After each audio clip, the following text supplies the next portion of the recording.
Hello everyone. आज हम भक्ति काल की प्रेमाश्रयी काव्य धारा के महाकवि मलिक मोहम्मद जायसी के पद्मावत महाकाव्य के सिंघल द्वीप वर्णन खंड का अध्ययन और व्याख्या करेंगे। पद्मावती की कथा के बारे में हम पूर्व वीडियो में चर्चा कर चुके हैं। इस वर्णन खंड में कवि जायसी सिंघल द्वीप, जहाँ रानी पद्मावती का जन्म हुआ है, उस द्वीप को संसार के समस्त द्वीपों में सर्वश्रेष्ठ बता रहे हैं और सिंघल द्वीप का वर्णन करते हुए कहते हैं, सिंघल द्वीप कथा अब गाओ, ओसो पद्मनी वरनी सुनावो। वरन का दर्पण भांति विसेखा, जो जेहि रूप सो तेसे ही देखा। धनी सो दीप जह दीपक बारी, ओस पद्मनी जो देई संवारी। सात दीप बरने सब लोगो, एको दीप न ओहि सर जोगो। दिया दीप नहीं तस उजियारा, सरन दीप सर होई न पारा। जम्बू दीप कहो तस नाही, लंक दीप सरी पूज न छाही। दीप कुशस्थल आरन परा, दीप महोस्थल मानुस हरा। सब संसार परत में आए सातों द्वीप, एक दीप नहीं उत्तम सिंघल द्वीप समीप।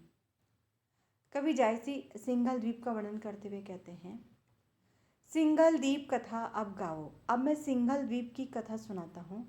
ओसो पद्मनी भरनी सुनाओ, और उस पद्मिनी जाति की नायिका रानी पद्मावती का वर्णन करता हूँ।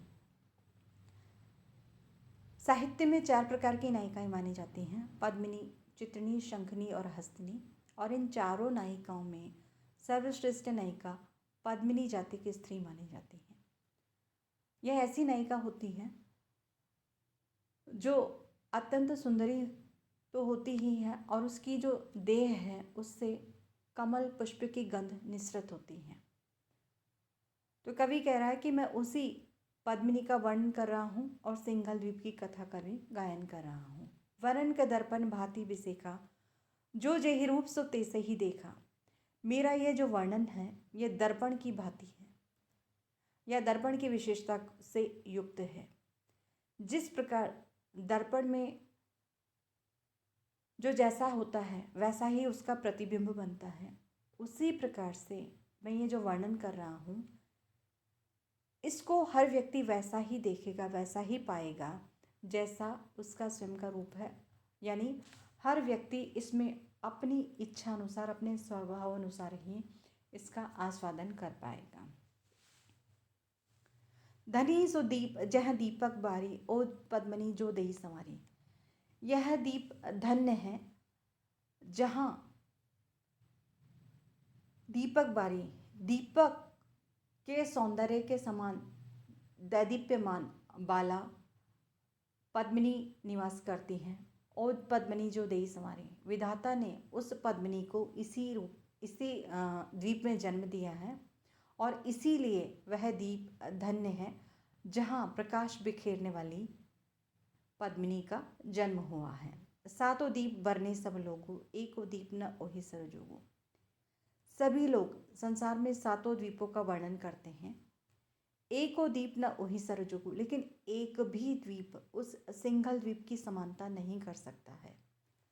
दिया दीप नहीं तस उजियारा, सरन दीप सर होई न पारा। जो दिया द्वीप है उसमें भी ऐसा उजाला नहीं है जैसा कि सिंघल द्वीप में है। सरन दीप सर होई न पारा, और जो सरन द्वीप है वह भी उसकी समानता नहीं कर सकता, वह भी उसकी तुलना नहीं कर सकता। जम्बू दीप कहो तस नाही, लंक दीप सरी पूज न चाहिए। और जो जम्बू द्वीप है वो भी उसके जैसा नहीं है। लंक दीप सरी पूज न चाहिए, और लंका द्वीप तो उसकी छाया की समानता भी नहीं कर सकता, उसकी छाया की बराबरी भी नहीं कर सकता। दीप कुशस्थल आरन परा, दीप महोस्थल मानो सरा। दीप कुशस्थल आरन परा, जो कुशस्थल द्वीप है वह अरण्यों से भरा पड़ा है, यानी उसमें जंगल ही जंगल है, वो मनुष्य के रहने योग्य नहीं है। दीप महोस्थल मानुस हरा, और जो महोस्थल द्वीप है वो तो मनुष्यों को हरने वाला है, अर्थात वहाँ मनुष्य का निवास नहीं है, वह निर्जन है। सब संसार परथ में आए सातों द्वीप। इस संसार में सबसे प्रथम में सातों द्वीप ही आए थे, लेकिन एक भी द्वीप सिंघल द्वीप की समता नहीं कर सकता है। गंधर्व सैन सुगंध नरेसु, सो राजा वह ताकर देसु। लंका सुना जो रावण राजू, तेहु चाही बड़ ताकर साजू। 56 कोटि कटक दल साजा, सबे छत्रपति ओगढ़ राजा। 16 सहस घोड़ घोड़सारा, श्याम करण अरु बांक तुखारा। 7 सहस हस्ती सिंघली, जनु कविलास एरावत बली।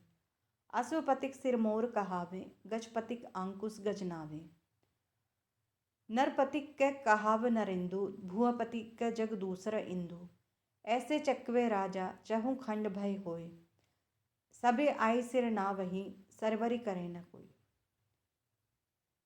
अब कवि सिंघल द्वीप के जो राजा गंधर्व सेन हैं उनका वर्णन करते हुए कह रहे हैं, गंधर्व सेन सुगंध नरेसु, सो राजा वह ताकर देसु। सिंघल द्वीप के राजा गंधर्व सेन हैं, सुगंध नरेशु, और उस राजा गंधर्व सेन के यश की सुगंध चारों ओर फैली हुई है। सो राजा वह ताकर देसु, जैसा वह राजा है वैसा ही उसका देश है। लंका सुना जो रावण राजू, तेहु चाही बड़ ताकर साजू। रावण के राज्य या लंका नगरी के बारे में सबने सुना है। तेहु चाही बड़ ताकर साजू। रावण की लंका से भी ज़्यादा शोभा गंधर्व सेन के राज्य की है। 56 कोटि कटक दल साजा, सभी छत्रपति ओगढ़ राजा। उसके यहाँ 56 करोड़ सैनिकों की सेना है। सभी छत्रपति ओगढ़ राजा, और सारे छत्रपति राजा उस गंधर्व सेन की सेवा करते हैं। 16 सहस घोड़ घोड़सारा, उसके अस्तबल में तुषार देश से लाए गए 16,000 बलशाली घोड़े हैं, जो श्यामकर्ण और बांकु तुखारा, जो श्यामकर्ण जाति के हैं। 7 सहस हस्ती सिंघली, उसके पास 7,000 सिंघली हाथी हैं। जनु का विलास एरावत बली, जो स्वर्ग के एरावत हाथी के समान बलशाली हैं। अश्वपतिक सिर मोर कहावे, गजपतिक अंकुश गजनावे।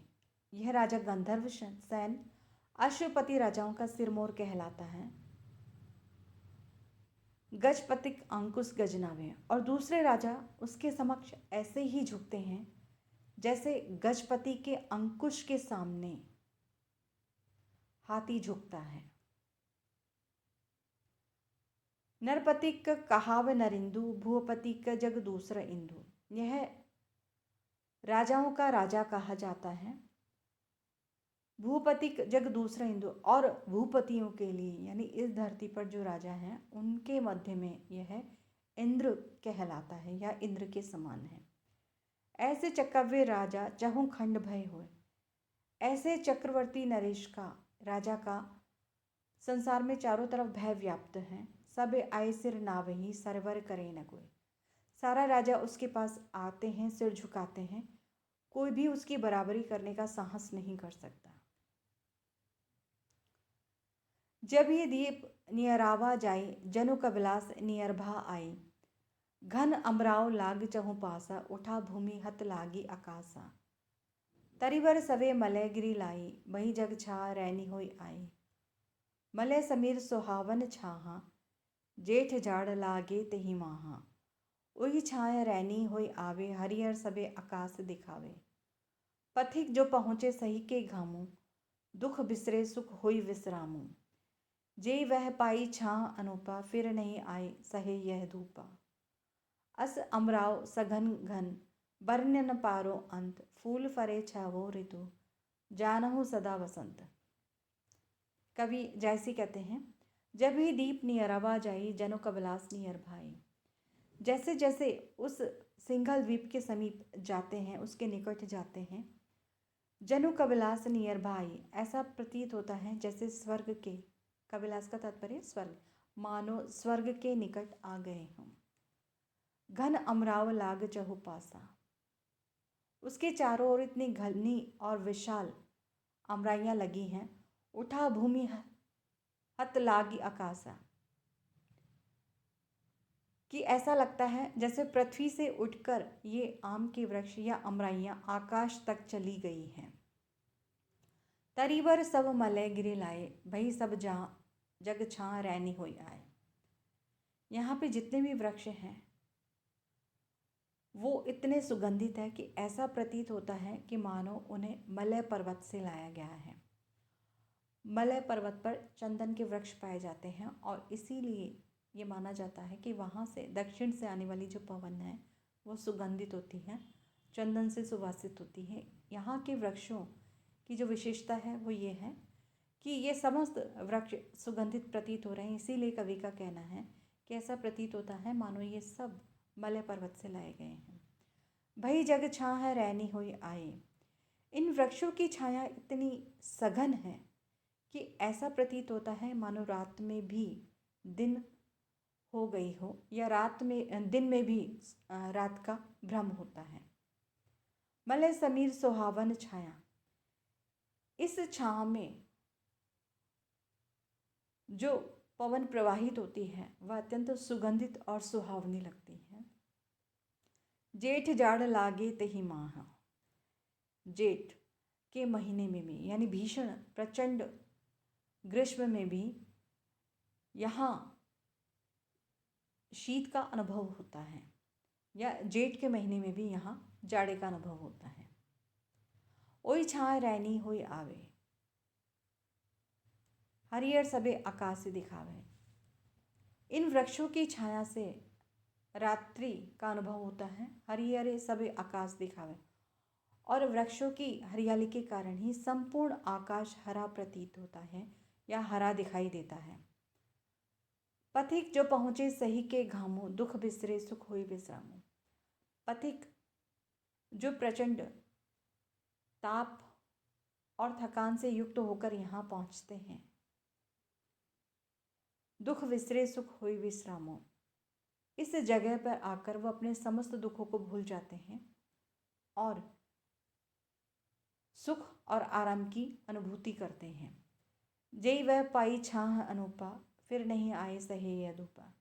जो भी इस अनुपम अलौकिक छाया का अनुभव कर लेता है, फिर नहीं आए सहे ये धूपा, यह धूप, ये कष्ट वो सहन करने के लिए संसार में दोबारा नहीं आता।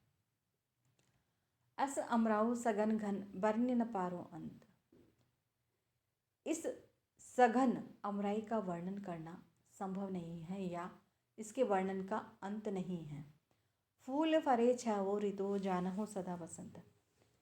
जो भी यहाँ वृक्ष लगे हुए हैं वो छाओ ऋतुओं में फलते फूलते हैं, इसलिए यहाँ सदैव बसंत ऋतु की अनुभूति होती है।